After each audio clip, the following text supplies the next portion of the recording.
और सब बलाई इलाकों में क्लाउड बर्स्ट के बाद अब कराची में भी मूसलाधार बारिश का सिलसिला शुरू हो गया है। कराची में अर्बन फ्लडिंग की भी सूरत हाल पैदा हो गई है। देखिए, जो मुल्क के बाकी इलाकों में ख़ासतौर पे जो खैबर पख्तूनख्वा में आफत आई है, जी उसमें एक तो जाहिर है कि जंगलात की कटाई और जो लोगों ने इतने अरसे में कुदरत के साथ छेड़खानी की है, जी और फिर उसके बाद जो है वो एक ये जो क्लाउड बर्स्ट और एक क्लाइमेट चेंजेस और जो भी उसका बहुत बड़ा जो है वो केपी में उसकी वजह से। अच्छा, मुल्क के बाकी इलाकों में भी अल्लाह ताला खैर करे, लेकिन कराची में क्लाउड बर्स्ट नहीं हुआ। कराची में कुछ देर बारिश हुई, अभी दोबारा होगी तो उसके बाद पता नहीं क्या हालात, अल्लाह अपना करम करे। कराची में सिर्फ बारिश हुई है, और वो भी मतलब कुछ देर या रुकी है फिर वो। और अब शहर का हाल देखें जी और एक मुजरिमाना खामोशी देखें आप वफाकी हुकूमत की। मुजरिमाना खामोशी, सब खामोश, साइलेंस। कोई अगर बात होगी तो मतलब है कि वो यहाँ से उस पर नहीं बात करेंगे, वो उस सुबह सब सब पाकिस्तान, ये पूरा पाकिस्तान है। और एक आफत आती है तो उसके ऊपर जो है वो यहाँ से कोई वहाँ बात नहीं करेगा, पूछेगा भी नहीं। यानी एक बयान होता है ना कि भाई हम ये मतलब कोई किसी किस्म की वहाँ पर लोगों ने ये बिल्डिंग्स तामीर कर ली हैं और गैर कानूनी नालों के ऊपर। मुझे यहाँ पे एक हमारे बड़े प्यारे दोस्त मुल्क के लोग कहते हैं चाइना कटिंग क्या होती है, कई साल पहले बात ये है कि एक तो वो ठीक है कि आप पुराने शहर में जाएं, कराची के उन इलाकों में जाएं तो वहाँ पे सीवरेज का सिस्टम, मगर कोई 2 साल 5 साल 8 साल 10 साल 50 साल की कोई कहीं कुछ सोच है कि कभी कुछ करना है, मतलब कोई नीयत है किसी की कि हमने कोई तामीराती काम करनी है किसी जगह। और मैं क्रॉस द बोर्ड कह रहा हूँ ये कि हमने कोई चीज़ करनी है, मतलब है कि वो वहाँ पर कोई पूछने वाला ही नहीं है। और मुझे अल्लाह ताला दर्जात बुलंद करे, ऐसे मौक़ों पे नेमतुल्लाह खान साहब याद आते हैं। यानी कराची को कोई मतलब सबसे ज़्यादा वहाँ से टैक्सेस आते हैं और सबसे ज़्यादा वहाँ से रेवेन्यू जनरेट होता है, और वो जनरेट होता है तो वो उसमें से मुझे नहीं पता कितना सूबे में खर्च होता है और कितना बाहर चला जाता है और कितना इस्लामाबाद। कोई कोई पूछने वाला है ही नहीं कि भाई ये। और अभी भी आप बहुत सारे लोग होंगे जो ठेकों वेकों की बातें कर रहे होंगे, आपस में पहले भी होता रहा कई साल। और ये इधर केपी में भी यही हाल है। केपी उससे मैं बिल्कुल उसमें केपी को बिल्कुल मुबारक करार नहीं दे रहा। और ये नहीं, आप ये देखें किस कदर, ये तो मुझे समझ में आता है कि जी आप इस वक्त जो है वो उन इलाकों में ना जाएं, पहाड़ी इलाकों में ना जाएं, आप जो है वो वहाँ पे जो है वो मतलब एहतियात करें बच्चों को। अब जनाब जब बाहर बारिश हो रही है तो अब कराची में लाइट भी नहीं है, अब घरों से ना निकलें, ये कोई बात है करने वाली? ठीक है नहीं निकलें, वो बाहर पानी है, एक्सीडेंट्स हैं, लेकिन बारिश है तो अब घरों में रहें क्योंकि बारिश का खतरा है, मतलब घरों में रहें। मतलब है कि सब घरों में रहें जब तक बारिश हो रही है, तो घरों से कोई ना निकले, तो काम धंधा भी ना करे, कुछ ना करे, उसकी वजह ही कि बारिश हो रही है। अब या तो इसका कोई लॉन्ग टर्म प्लान हो जो कि वजूद ही नहीं रखता, या तो हो ना कि कोई प्लान आज से 4 साल 5 साल 10 साल पहले बना हो, कोई 20 साल पहले बना हो, जिस पे अमल दरामद ना हो सका हो, तो हम कहेंगे जी वो कोई प्लान बना था जिस पे चूंकि अमल नहीं हो सका तो उसके नतीजे में ऐसा हो गया। कोई प्लान है ही नहीं, एक चीज़ का प्लान ही नहीं है। एक देखें बात चीज़ें होती हैं ना, आप कहते हैं कि जी ये क्लाउड बस्ट हो गया, यार ये तो एक नया सिलसिला शुरू हो गया, क्लाउड बस्ट हो रहा है जिसकी कोई प्रेडिक्शन नहीं है। मतलब नक्कासी आप जो है उसका कोई प्लान ऐसा हो, कभी तो होना चाहिए था ना, कि जिसके ऊपर आप कहेंगे जी अमल नहीं हुआ तो आदमी पूछे कि भाई इसके ऊपर अमल क्यों नहीं हुआ। ये प्लान बना था ना पूरा कराची का कि यार ऐसे कंस्ट्रक्शन हमने करनी है और ऐसे जो है यहाँ से ड्रेनेज सिस्टम होगा, और ये 4-5 साल पहले बना था, यार वो निकालो और देखो भाई क्यों नहीं हो रहा, उस पर क्यों अमल दरामद नहीं हुआ। वो प्लान ही नहीं है, दिलचस्पी नहीं है। तो मसला ये है कि या तो ना आप मतलब अब किससे पूछे क्या करें, कुछ नहीं, खामोशी सन्नाटा, लोग फंसे हुए हैं गाड़ियों में, बच्चे अभी तक स्कूलों से घर नहीं पहुंच सके, अंधेरे में डूबा हुआ है पूरा। पता नहीं अभी सिंध में, अल्लाह ताला खैर करे, बाकी इलाकों के सिंध के कराची से बढ़ के वहाँ पर क्या सूरत हाल डेवलप होती है, अल्लाह करम करे। आज पंजाब में भी बारिशों के इम्कान हैं, लेकिन यह है कि मैं सिर्फ ये कह रहा हूँ कि इसका कोई प्लान तो होना होगा ना। कहीं कोई आप पूछें कि जी अब बारिश हो रही है तो जी वो एक दो लोग घूमना शुरू हो गए बारिश में। मैं मतलब ये कोई तनकीद बराए तनकीद नहीं कर रहा, मैं कह रहा हूँ कि कोई प्लान होता है ना, तो आप कहते हैं कि यार इस अमल दरामद क्यों नहीं हुआ, आप अकाउंटेबल करार देते हैं, 2-4 लोगों से 10 लोगों से पूछते हैं कि यार ये ड्रेनेज सिस्टम बनना था इतने सालों में, तो ये क्यों नहीं बना शहर का। कराची का प्लान उठा के देखें ना, तो उसने शुमाल का प्लान बनता है और कंस्ट्रक्शन शुरू हो जाती है थोड़े अरसे के बाद जनूब की तरफ। एक मशरिक में जो है वो स्टार्ट हो जाती है हाउसिंग सोसाइटी, एक जनूब में स्टार्ट हो जाते हैं प्लॉट, फिर एक इधर शुरू हो जाता है, उधर शुरू हो जाता है, फिर उधर सत्यानाश। और ये पूरे मुल्क में जो हाउसिंग सोसाइटी है, कराची तो एक वो सोने की चिड़िया समझा हुआ है ना। ये पूरे मुल्क में जो हाउसिंग सोसाइटी है, जो मैं उस दिन भी कह रहा था ना, कंक्रीट के जंगल खड़े कर दिए आपने, और ये फूड सिक्योरिटी, और ये केपी में भी, और इधर भी और उधर भी। अब लोगों ने मोटरसाइकिलों पे, मुझे 4 फुट पानी है, अब 4 फुट पानी को आप तस्वुर करें अपने जहन में, मतलब 6 फुट का बंदा या 5 फुट, उस लोगों की हाइट के लिहाज से तो 4 फुट पानी है। क्या मोटरसाइकिल 4 फुट पानी में जा सकती है?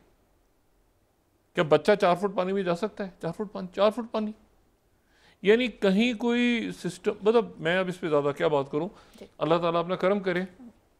और ये तो मेरा ख्याल है कि कोई इमरजेंसी वगैरह डिक्लेयर करे मुल्क में, यानी कोई रेन इमरजेंसी या कोई ऐसे मामला डिस्कस इसको करके, और फिर उसके बाद जो है वो सारी कंसंट्रेशन जो है वो और ये नहीं कि ये अभी हो गया, अभी तो ये सिलसिला जारी रहेगा, लेकिन उसके बाद कहीं इसकी कोई लॉन्ग टर्म प्लानिंग भी तो पता हो ना, कोई पता तो हो कि भाई इतने सालों में ये करना है। नहीं, ओनरशिप ही नहीं है। यानी अभी तक कोई किसी किस्म का, सिर्फ महकमा मौसमियात की तरफ से भी एक धीमा धीमा सा जो आता है हमेशा वो, और बाकी जो है एक सन्नाटा है, और लोग एक दूसरे की मदद कर रहे हैं खुद। देखें, ना ट्रैफिक पुलिस है ना पुलिस, और पुलिस भी क्या करेगी, वो इस इतने पानी में पुलिस वाले क्या करेंगे, मुझे बताया ना, पुलिस वाले भी बेचारे, उनको क्या कहूँगा मैं, वो खड़े रह सकते हैं इस पानी में, वो बह जाएंगे। तो ये, और ट्रैफिक वाले क्या करेंगे आके, तो ये ट्रैफिक मतलब ये एक होता है ना, अल्लाह ताला अपना करम करे।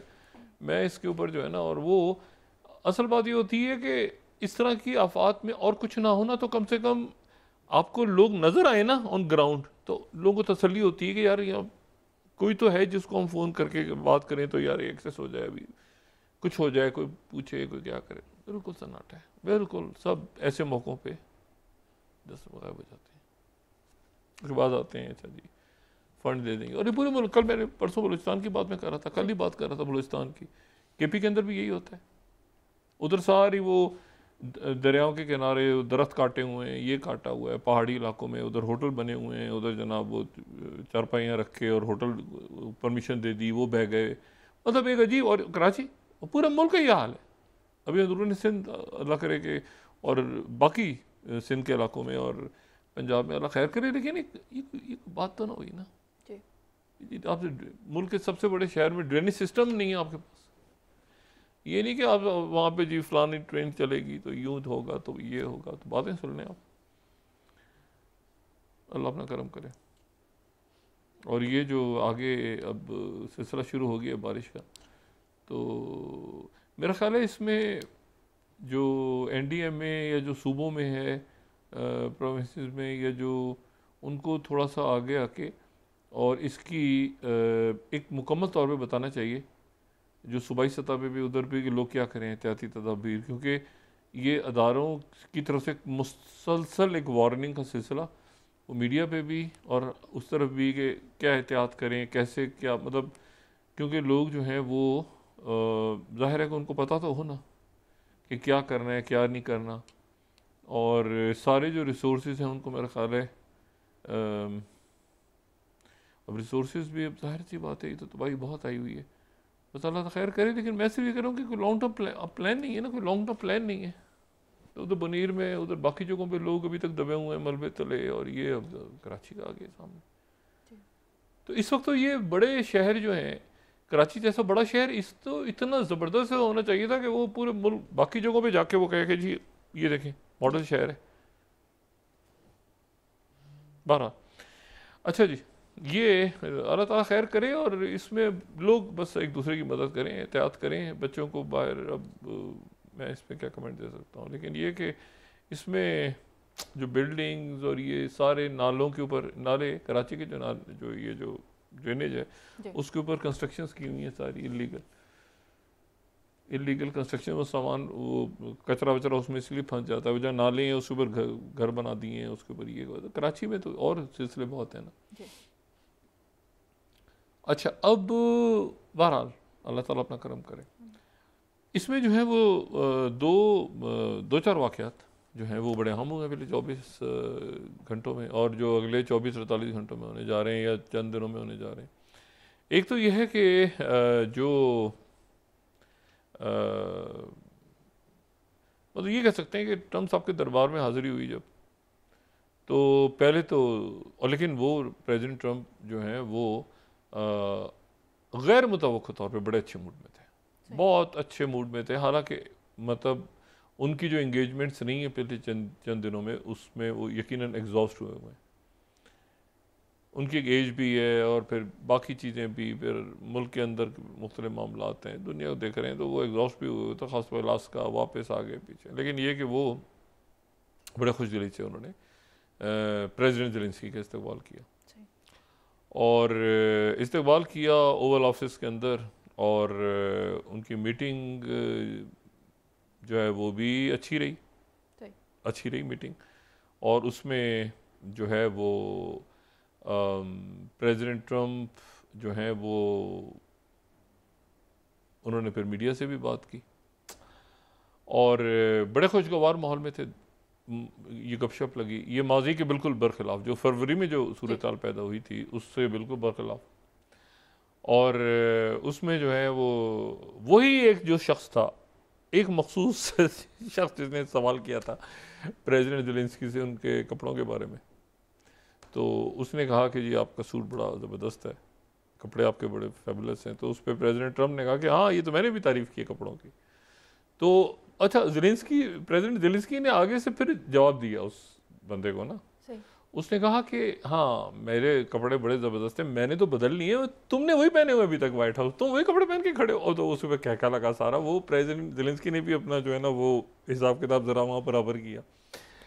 लेकिन इसमें जो तो मीटिंग ये अच्छी रही, मतलब इस सेंस में अच्छी रही कि इसमें कोई मज़ीद बुराई नहीं आई, ठीक है। और हासिल इसका जो है वो 0/0/0 अभी तक नज़र आया है, ठीक है। मतलब हासिल ये हुआ कि सिर्फ ज़ेलेंस्की साहब को बहुत इज़्ज़त से, प्यार से, मोहब्बत से उन्होंने बिठाया और गपशप लगाई, और उसके बाद जो है वो फिर दोनों शख्सियात दूसरे कमरे में गए। ये देखें, झूमते झामते वहाँ गए, और वहाँ यूरोप के लोग जमा थे, तो वहाँ गए, उनसे मिले, ठीक है। और ये वाइट हाउस के 2 अलग अलग हिस्सों में, उन्होंने कहा अरे क्या हाल है मैक्रोन, तुम कैसे हो, अरे केयर स्टारमर तुम भी आए हुए, अच्छा ज़बरदस्त, आगे पीछे ये वो, सारों के साथ भी गपशप लगी। अच्छा, तो लेकिन उस वक्त एक एम्बेरसिंग सूरत हुई कि अचानक मीटिंग के दौरान जो है वो प्रेसिडेंट ट्रम्प ने कहा कि 1 मिनट, मुझे एक अर्जेंट टेलीफोन कॉल आ गई, तो आप लोग ज़रा इंतज़ार करें, मैं भी आता हूँ वापस। किसकी कॉल आई? तो पता प्रेसिडेंट पुतिन की कॉल आ गई। तो सारे यूरोप के लोग बैठे हुए ज़ेलेंस्की समेत, तो प्रेसिडेंट ट्रम्प टेलीफोन कॉल सुनने चले गए, और कॉल कोई 40 मिनट की उनकी रही प्रेसिडेंट पुतिन से। अच्छा, प्रेसिडेंट पुतिन ने भी दरमियान में ही कॉल की, मतलब जैसे प्रेसिडेंट पुतिन को पता नहीं है कि यार वहाँ पर इस वक्त वाइट हाउस में प्रेसिडेंट पुतिन का ऐसे वो ये तो आराम कर रहे होंगे प्रेसिडेंट ट्रम्प यार, या इस वक्त चहलकदमी कर रहे होंगे, या कोई मैच वैच देख रहे होंगे, तो मैं फ़ोन कर लेता हूँ। प्रेसिडेंट ट्रम्प को नहीं पता था कि वहाँ ये हो रहा है, तो सॉरी प्रेसिडेंट पुतिन को, तो उन्होंने ट्रम्प को फ़ोन कर दिया मीटिंग के बीच में। तो उन्होंने कहा अरे मीटिंग हो रही है, मुझे तो पता ही नहीं था। नहीं मीटिंग हो रही, कोई बात नहीं, उठ के चले गए, ये सारे लोग बैठे हैं। अच्छा, तो वापस आए, मैंने कहा सॉरी ये वो मेरी पुतिन से बात हुई। हाँ और क्या बात हो रही है? मैंने कहा चलिए पुतिन की बात हो रही है। अच्छा अच्छा क्या आगे पीछे था? हासिल कलाम जो था वो ये था, हासिल महफिल या हासिल कलाम कह लें जो भी इसको, वो ये था कि नंबर 1 यूक्रेन नेटो में नहीं जा रहा, नेटो के दरवाजे बंद हो गए। नंबर 2 अमेरिका अपनी फौज नहीं भेज रहा। अच्छा अब और क्रीमिया और काफ़ी इलाके जो हैं जो रशिया के पास हैं वो रशिया के पास ही रहेंगे, ठीक है। और 270 ड्रोन उस मुलाकात के बाद से लेके अब तक तकरीबन कम से कम 270 ड्रोन रशिया जो है वो यूक्रेन पे दाग चुका है। क्योंकि प्रेसिडेंट ट्रम्प ने कहा, जब उनसे गुफ्तगू हो रही थी तो उन्होंने कहा कि सीज फायर मसले का हल नहीं है, बल्कि मैं चाहता हूं कि मुस्तकिल एक अमन मुआहदा तय पाए। सीज फायर से क्या होगा? सीज फायर तो फिर टूट जाएगी। तो सीज फायर चूंकि हुई नहीं, सीज फायर नहीं हो रही, तो उधर से वो जनाब प्रेसिडेंट पुतिन जो है वो जंगबंदी तो नहीं हुई, तो नेटो भी नहीं, जंगबंदी भी नहीं, सीज फायर भी नहीं, नेटो भी नहीं, और तय ये हुआ कि एक सिक्योरिटी गारंटी होगी नेटो स्टाइल। अच्छा वो नेटो स्टाइल सिक्योरिटी गारंटी होगी तो वो उस पर ज़ेलेंस्की साहब ने कहा कि प्रेसिडेंट ज़ेलेंस्की ने कि मैं 10 दिन के अंदर कम से कम जो है वो एक अपने जो कोलिजन पार्टनर्स हैं, जो कोलिजन ऑफ विलिंग सारे लोग गए हुए थे। अच्छा सब ने पहले तो सबकी जान में जान आई ना कि वो नहीं हुआ, क्योंकि मतलब सारे लेके गए थे ना उनको, प्रेसिडेंट ज़ेलेंस्की को। अच्छा होने को हो भी जाता क्योंकि वो तो ज़ेलेंस्की से मिले ही अलग। अच्छा वो सबसे एक साथ मिले, ये भी बड़ा अजीब एक, मैंने कहा था ना कल भी कि तारीख में ये कुछ अजीब अंदाज से ये याद रखा जाएगा कि ये कैसी मीटिंग थी कि उधर से उधर ज़ेलेंस्की को बैठाया उन्होंने, फिर दोनों उठ के वाइट हाउस के दूसरे हिस्से में गए, वहाँ 7 अहम रहनुमा यूरोप से, ठीक है ना।